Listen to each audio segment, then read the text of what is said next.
Thank you for joining us wherever you are. This podcast episode is brought to you by the Old Ways Actual Play team. This actual play uses the 5th edition Vampire the Masquerade rules by Paradox Interactive. This actual play is performed by adults and contains several adult themes.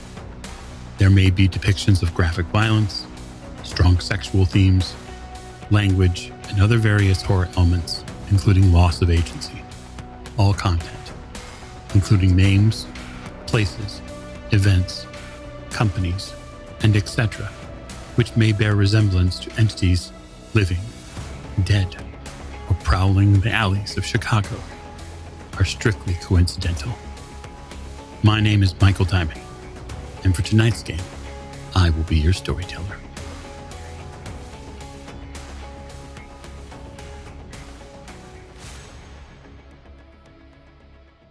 Thank you for joining us again on another episode of the Old Ways podcast. I am your storyteller this evening, Michael Diamond. My pronouns are he, him, and we are back with another prelude in our Chicago by Night series. We want to thank you and welcome you in. I want to especially say thank you to our Patreon supporters. You can join them at patreon.com/the Old Ways podcast. You can also subscribe to us on YouTube and check us out on Twitch at twitch.tv/the Old Ways Twitch, where we occasionally do things in the visual medium as well. And now we will get to our player and character introductions, which will begin to my right. Hello, everyone. My name is Yudi. That is Y-U-R-I. My pronouns are she, they, and I am here very excited to be playing Camila de León, a Lasombra whose pronouns are she, her. Fabulous. Thank you for joining us. So, Chicago is a lot of things to a lot of different people, especially the kindred of Chicago. And there are few clans really that have had a tougher time in the city of Chicago recently than Clan Lasombra. For those of you who are unaware of the changes in the clan, years ago, but yet in recent history, Clan Lasombra sort of had a falling out with the rest of the Sabbat, and many members, many kindred decided to leave the Sabbat, to put down the sword of Cain, so to speak, and seek to survive. And they did so by flocking to many Camarilla strongholds. And one of them was Chicago, as Chicago is the jewel of many Camarilla cities in North America. That has not been an easy road. Many members of Clan Lasombra had to sacrifice an awful lot to gain the acceptance, the meager acceptance of those Camarilla princes. And Prince Jackson is no different. Many of the Lasombra, and truly who can say how many in Chicago, have had to do many things to find their own domains, find their own havens, which are hard fought. Our story tonight is going to focus on Camila. Not necessarily a newcomer to Chicago, a few years perhaps, but she has her own fight ahead of her, I think. And we get to explore a portion of that tonight. So Camila, it's Tuesday night. For you, this is a night much like any other.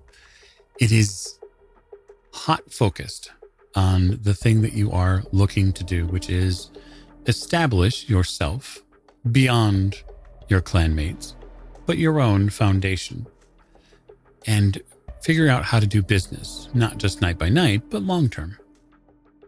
You've had a worrying call. The phone rang just as you were rousing, and it was Yvette. And she said that a couple of men were outside the bar watching her walk into work. And she's called the police, and the police came and went, but these guys reappeared, this sort of panic tone on your voicemail.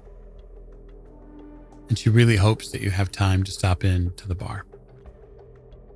You see Camila in her small studio apartment here.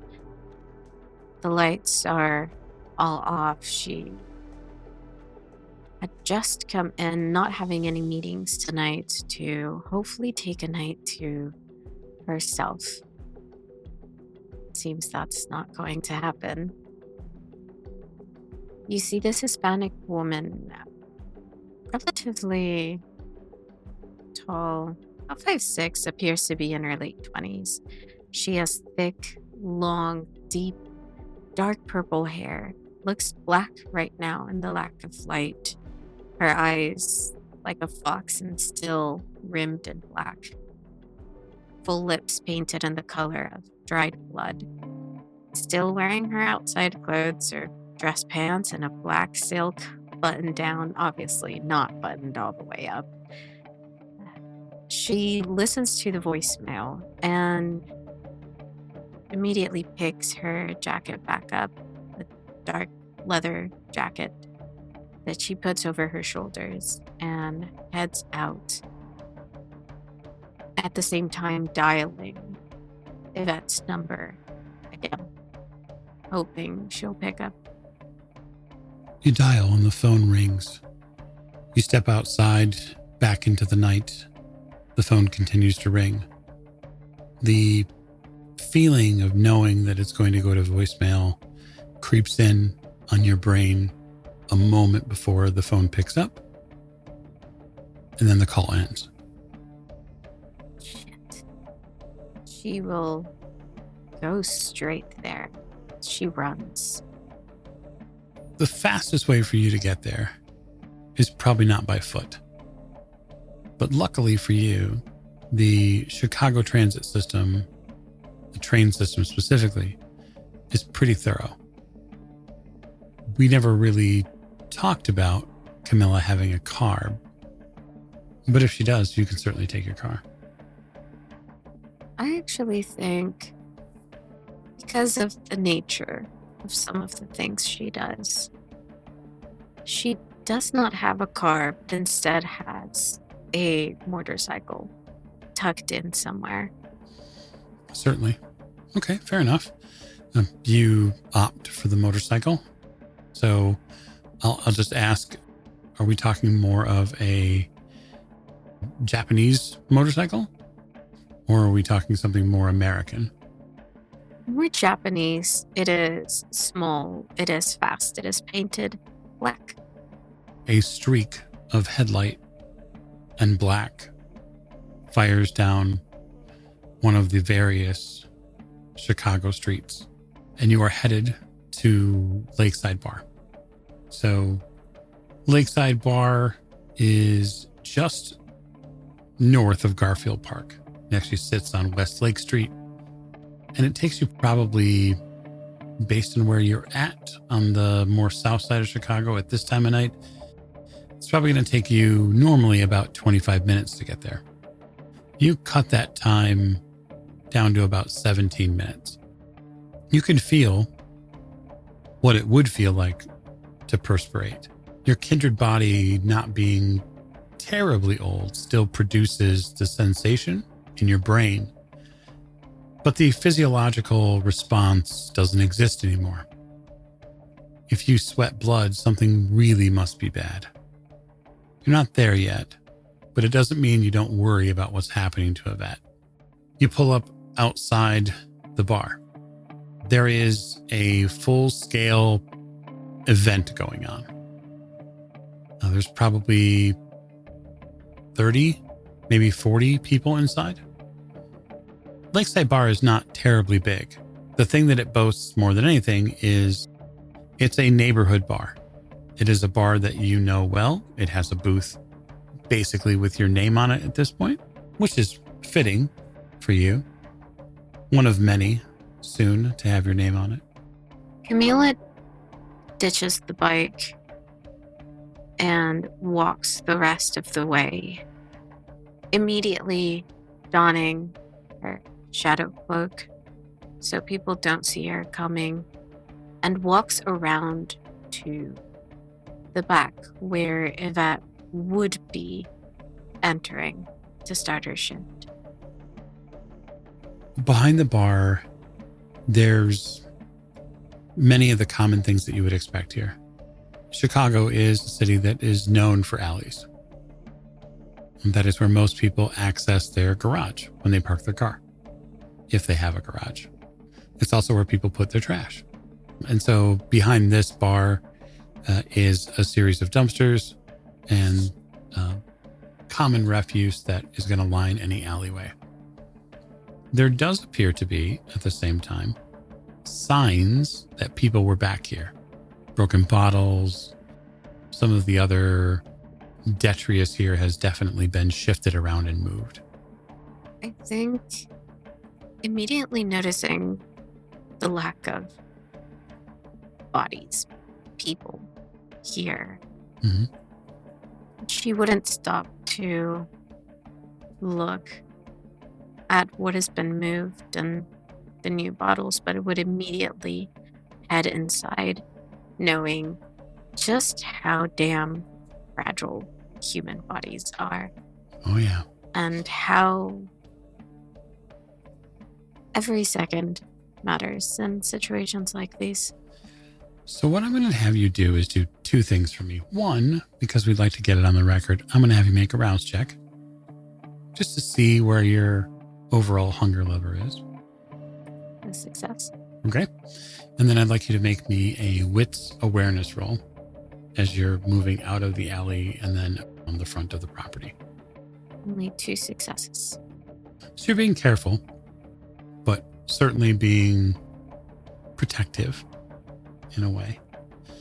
Because Yvette is she's your favorite bartender. I mean, you're worried that this small little important touchstone reached out to you and needs help.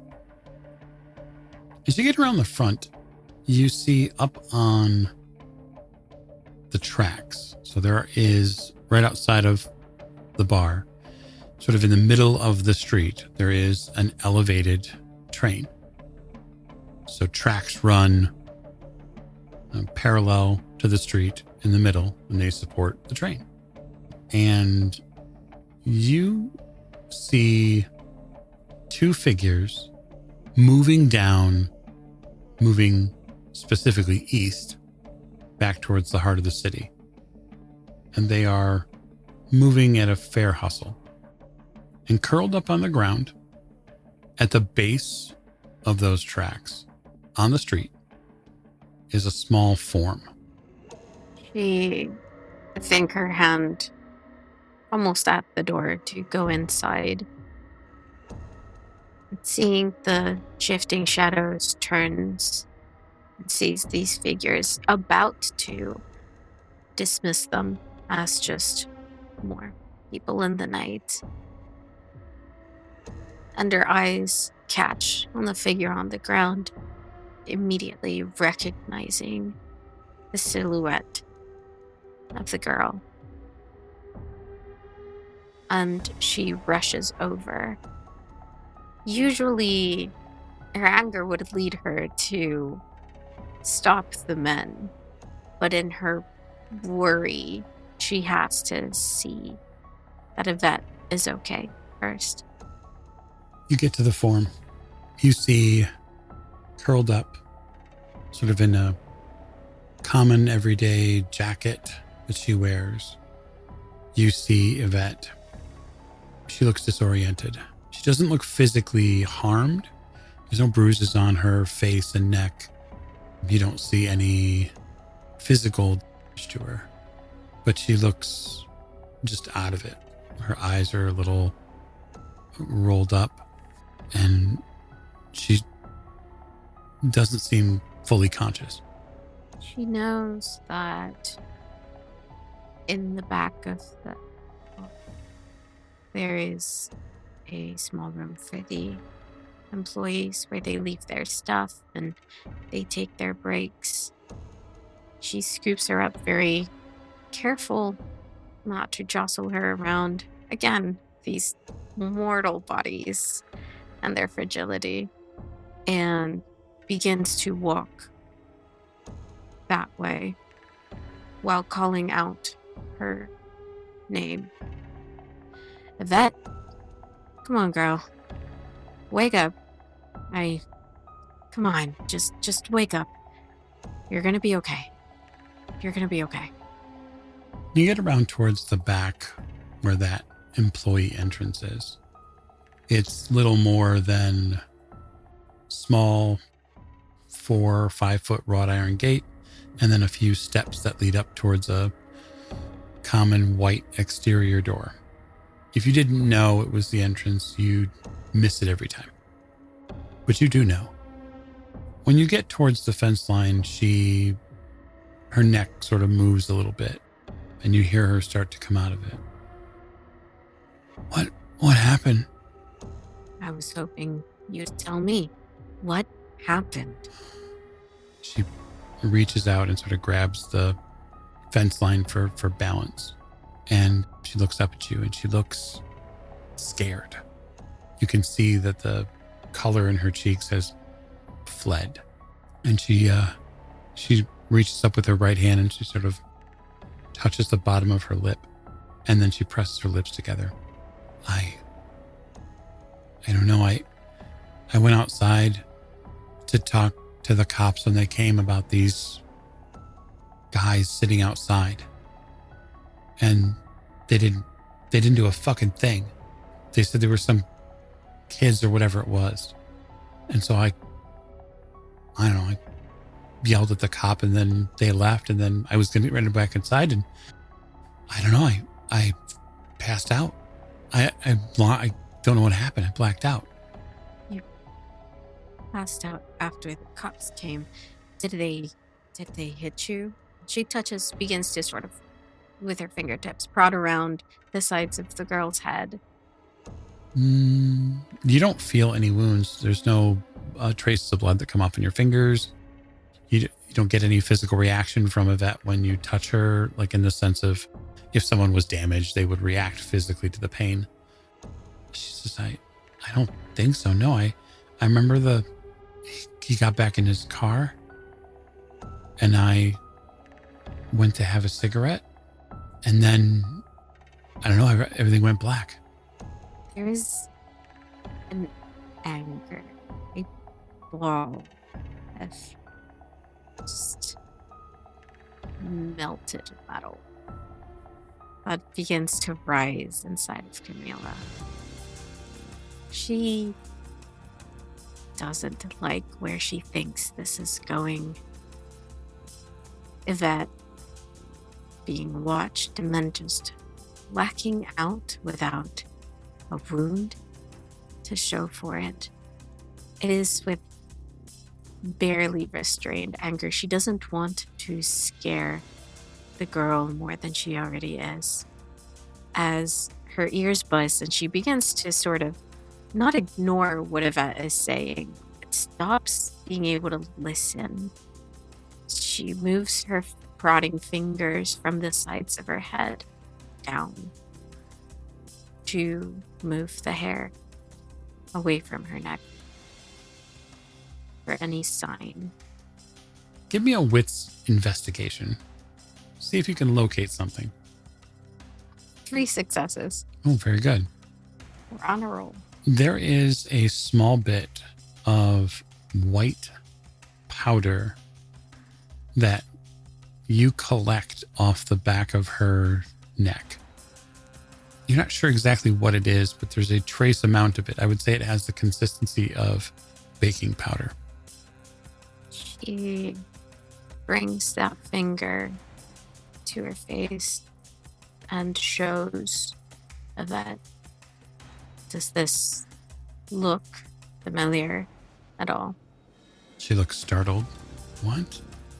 She reaches back for her neck and you see her brush some of it off and onto her clothes and she wipes it off. What the fuck is that? Once again, I was hoping you'd tell me. Listen, I don't do hard drugs. So then, what is this, seeing as you have no wounds? Which I am very glad of, but it leaves us with quite a conundrum, don't you think? It does. One which you might be able to solve. So this will be a little tougher. Okay. But it is right up your alley, so to speak. I'm going to give you an intelligence and streetwise roll. Oh, yes, please. 2 successes. So you have heard about a street drug that is known to be used against folks who maybe are a little too high. We know that it's used in some circles. These are mostly in some Eastern medicine circles. This is probably something you might have picked up from your sire, May. That there are powders that can be easily absorbed through skin contact. It could have some relation to like what you might see chemically in pill form when people add them to people's drinks. Same sort of similar compound where people get disoriented and then they pass out. If that's the case, then in your mind, someone was targeting Yvette for a specific reason. Now, what that reason is remains unknown, but I'm certain in your brain, you'll make it about you. I think there is multiple feelings at the same time. There is a sort of wave of relief that she's very startled to feel when whatever happened begins to move away from Kindred and into something she's more familiar with, something that is more normal in her eyes. She does know she's made Yvette a little bit of a target. Yvette doesn't know all of the things Camila does and doesn't do in that booth of hers. She has no idea. And she's still angry that somebody would target this girl to get to her. So as you said, Camila does make it about herself and begins to think of all of the people that might have cause to do something like this. Her mind goes to past dealings, people who weren't wholly satisfied. And as she's running through all of that in her mind, she helps Yvette stand up. All right, girl, turn around. Were you hurt anywhere? Let me see you. She takes the jacket. Yeah, she takes the jacket down and she gets her feet under. She still has both hands on this wrought iron fence. As the moments pass, she gets a little bit more sure physically. You don't see that she was injured. There aren't any definitive marks on her. There's probably a little bit of redness on like her left bicep and elbow, but that could be from her falling to the ground. But nothing that would seem like horribly abrasive. There's no bruises. There's no puncture marks, which likely are what you look for. How are you? Are you feeling? Out of it. Kind of sick. Is there any world in which they let you take the shift off? It's a full house. Probably not. I'm just going to have to tough it out. Fine, let me just give you a once over again. You did right by calling me. I didn't. I guess you were supposed to call the cops first, like you did, but I'm not surprised they didn't do anything. You go inside, go to the break room, drink a lot of fucking water, and you're gonna be fine, alright? I'm gonna stay out here and see if I can figure out the fuckers that did this. You walk her back inside? I do walk with her, yes. You walk back around to the front. As the moments pass, the steps move forward, and you feel and see a resilience in Yvette that maybe drew you to her in the first place. She's likely stronger than she realizes. And that's good. She's probably going to need to be. She goes back in. If you follow her inside, she does seem to have a back and forth with likely an owner or a manager. She gets back behind the bar and does her best to serve drinks. You can see that through some of the front windows. And as the screen door to that place shuts, your phone beeps. Now, Clan Lasombra has some issues with technology. So I'm going to take a little bit of narrative freedom and say that it is unlikely that you have one of these marvelous smartphones in your pocket. Because that level of technology just is way beyond. So you are, at best, using T9 to message people. You're a little old school, and that's okay, because it works. And you don't have apps on your phone because they're a distraction anyway. That's what you tell yourself and other people. She absolutely uses text messaging as her main form of communication.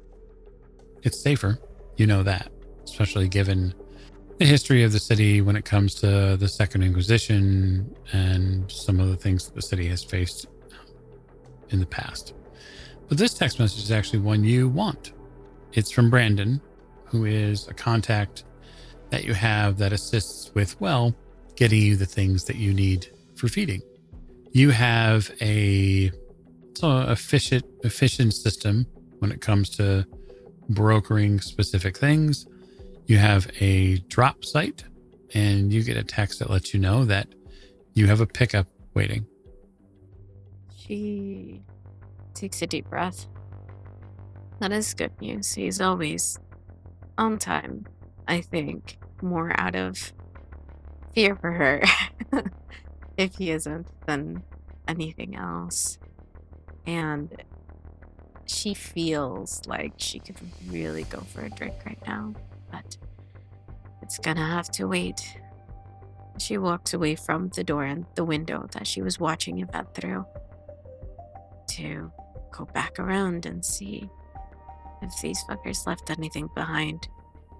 So if you're searching behind the bar, you don't find anything specific there that leads you to believe if they were here, they didn't leave any trace elements here. You know, they were on top of the train tracks and the elevated tracks. To get there, you have to get to a station or risk breaking the masquerade and climbing the actual trellises themselves. I think first she would want to go to the spot where she found Yvette and see if there's anything else there that she missed. Okay. How long are you going to spend looking? I think she'd be quite thorough because if she was left here, then they had to be here at least just to dump her. And so I think she feels this would give her a good starting point. Yep. Maybe, hair, so at least the color of their hair, boot prints so she can see their shoe size and then apparent height from there, things like that. Okay. The thing you find is a little troubling. It is something that looks like, imagine a miniaturized badminton birdie. So there is this we'll say it's about as wide as a pencil, and the tip on it is white, but it's broken. And the birdie itself is no more than, say, maybe 3 or 4 inches long. It is aerodynamic, and at the edges of that sort of white tip, there is a break in the tip, and you can tell very clearly that there is some sort of white material that exists inside of this white powdery material that was once in here. It's like as if you took an acetaminophen capsule and you broke it open. It's that sort of feel. Great. They did it from afar. Cowards.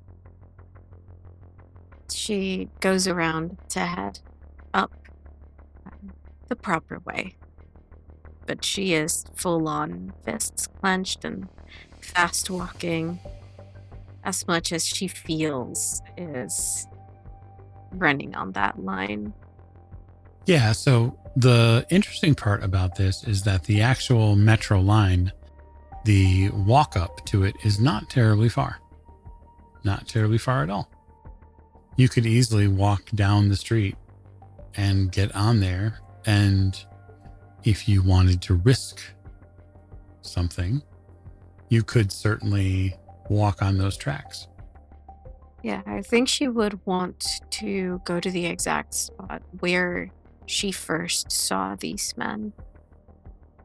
And as she makes her way out there, wraps herself again with her shadow cloak to help mask her appearance. Very glad that this is all happening at night. I'm going to say that it's likely that there are two things are true. There are probably people within that train stop waiting, but that there are also more than enough shadows and places within the train station for you to be able to shadow play yourself into the shadows. And shadow play doesn't have a rouse check, if memory serves correctly. So it's a free use ability. You cloak yourself in shadow and you're able to sort of slip down onto the tracks themselves. And you can walk back towards the bar and get a really solid look at where they were standing. You know, as somebody who's lived in the city for a few years now, that at some point, a train will occupy these tracks. So I will give you a intelligence investigation roll when you get there.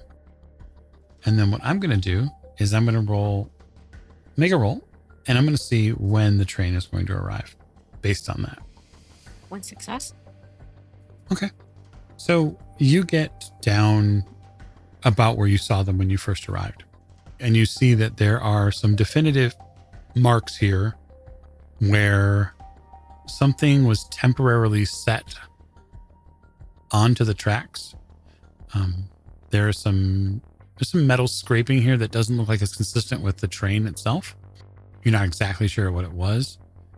And there are definite marks from people standing here. It is likely that they scouted her and then possibly fired from here. Who they are is a mystery, but certainly there's a small 22 caliber long casing that's here. Very tiny shell casing. He takes that, puts it in her pocket, looks around, and I think not finding anything else and sort of accepting that this is all she might find for the time being. Looks back the way she came. Oh, look, it's a train. And she was prepared to walk back that way. Instead looks down, frowning. She's gonna have to make a jump. Now, luckily for you, Camilla has potence, including prowess, which will help. So with prowess, it's a rouse check. I mean, you could certainly do it without potence. You could certainly make dexterity athletics if you'd like. Yeah, so if I use prowess, it lets me add my potence value, which is to that roll, to that Yep. feat, which was dexterity athletics. Yes. Although I would let you argue for strength athletics, because if you're leaping, then... I do. Nice, that is 2 successes without having had to use my prowess. So yeah, you leap from a height. I want to say that elevation is, it's up there. Significant. It's significant. It's not. It's at least. I want to say these tracks are, just by looking at them, I want to say that they're probably 12, 15 feet high. So it is a leap. But you do so, and you land, and you don't pick up any superficial damage when you land. There's a little dent on the ground now. Probably, yeah. What I'm going to do is just make a roll and see if anybody notices. Because of my shadow cloak, I do get 2 dice bonuses to my stealth rolls as well. Okay, so if you would like to do this stealthy, then you're going to need to roll to beat whatever perception-based successes I get. Lovely. That is 4. Okay, you've doubled my successes, so that's super helpful for you. You land in a silhouette of shadow, and no one is the wiser. She heads back towards the bar, again, coming to the unfortunate conclusion that she's probably already gotten as much from the area as she could have, and not wanting to go back to the train station. She doesn't enjoy jumping down that height, even if she can't do it. So she heads back to the bar with both things in her pocket. Now her mind going from who would have cause to do this, realizing that is not a small number, and trying to narrow it down by who she knows deals in drugs. She is very familiar with the black market here in Chicago, or at least as familiar as she can get in the time that she's been here. And they have all sorts of things. Some people specialize in different things, and she's trying to categorize them in her head and seeing if any of those who deal in drugs might have cause, and then throws that away. It doesn't matter if they had cause. It didn't have to be them, but the drugs had to come from somewhere. And decides she's going to question all of them. She's going to be very thorough in this.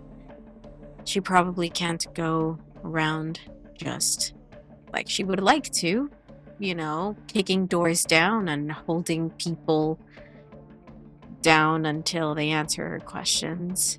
And she thinks it's better if they don't know she's onto them yet. So she will check on Yvette one more time and then see about starting her line of questioning and investigation. Definitely not one of her favorite things to do, but she can't let this slide. Not at all. Yvette seems on her feet. Perhaps a little slowed, but certainly working. Gather your bike after that. She goes over to her bike, brings out her and sends a text to Yvette, letting her know that she should take a different route home and then maybe take a different way to work after this, and to call her immediately again if she feels anything is off. She picks up her bike. Okay. And then are you going for your pickup? Yes, she will go grab that. Absolutely. She has worked up an appetite that has more to do with her whirling brain than her body. The Blue Kangaroo Coin Laundry is a 24-hour place in Little Italy. It's maybe 10 or 15 minutes away. Brandon has been jittery but efficient as far as a broker for what you need. You've worked out a system. There is a refrigerator in back.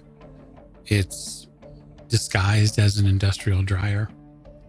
And you go in to do your laundry, and then you leave. It's basic, it's simple, and Brandon gets what he needs financially. Also, he's helping, and that's good for him. When you pull up to the coin laundry this time, though, the parking out front is deserted and the lights are off. This place is 24 hours, and Camilla, you've never seen it dark. Gets off of her bike and stands there listening for a moment. Is it silent? There's not a single washer or dryer running. You don't even hear the compressor in back. She first looks around to see if there's anybody watching her. You don't see anybody. She'll make her way to the front door. The laundromat's open. The door is closed, but the aluminum or steel frame and glass is available to you. You can pull the door open. She opens it, begins to call out, hoping that, I don't know, the person that is usually here running this place is here, at least. Normally you would pick directly up from Brandon. You would have a short back and forth, and then you would get what you needed. It's more transactional than anything at this point. Yeah. But you don't hear anybody inside. And it's not as if the darkness which exists in here is supernatural. There's no familiar inky shadow that exists in here. This is just the business's lights are off. She debates calling Brandon and first heads back to where the fridge is to see if he was here at all. Are you staying in the darkness? Yes, I think so. Limited visibility, but you're able to navigate the shop. You know it well enough at this point. You don't see anything directly in the back area. There are some LEDs or lights from machine bulbs that run sort of in standby mode that give a little bit of light back here. There's probably a computer monitor that's in standby mode that gives a little bit of a dim glow to the space. You go to that space where the industrial dryer exists, one you've opened countless times. And I'd like you to give me a intelligence and investigation roll. 1 success. You smell an oddly expensive perfume. It definitely clings to your nostrils once you get it. The laundromat is many things. It is not normally home to expensive perfume. She turns around and puts her back to the refrigerator, begins to look around and just listen for footsteps. You listen. If your heart still beated, it would drive you mad. The room is silent. She steps to the side and, keeping her back against the next machine over, uses her hand to open the false door to the fridge, still keeping her body facing the room, tries to peer in to see if there's anything there or if Brandon wasn't here at all. So there's a light that comes on because it's a fridge. And there is a bag of blood. And draped across the top of it is a thick, cream-colored card. It's probably 3x5, give or take. And it has some writing on it. Leaving the door of the fridge open and still not giving her back to the room, she grabs the bag and the card and uses the light of the refrigerator to read it. It says the following. The Clan of the Rose requests your presence at the Gala of Still Life. The theme is the beauty of the unspoken. Attire is formal noir. The rule of the house is that voices are for the crude. Only a whisper shall pass your lips. lest the harpy find your tongue necessary. Camila scoffs. Fucking hell, they can't just, I don't know, text you a damn invitation? Swear, these people are insane. She closes the door to the fridge with a bang, and it pierces the silence around her, and very angrily begins to walk back outside through the darkness with the bag and the damn invitation in her hand, and with her other hand grabs her phone and begins drafting a very angry text to Brandon. I think that is a fantastic time for us to end. So I want to thank Yuri for coming and playing Camila on the show. I look forward to seeing you along the rest with your soon-to-be associates in Chicago by Night. And I think Clan Lasombra will be a fantastic addition to our story. So thank you.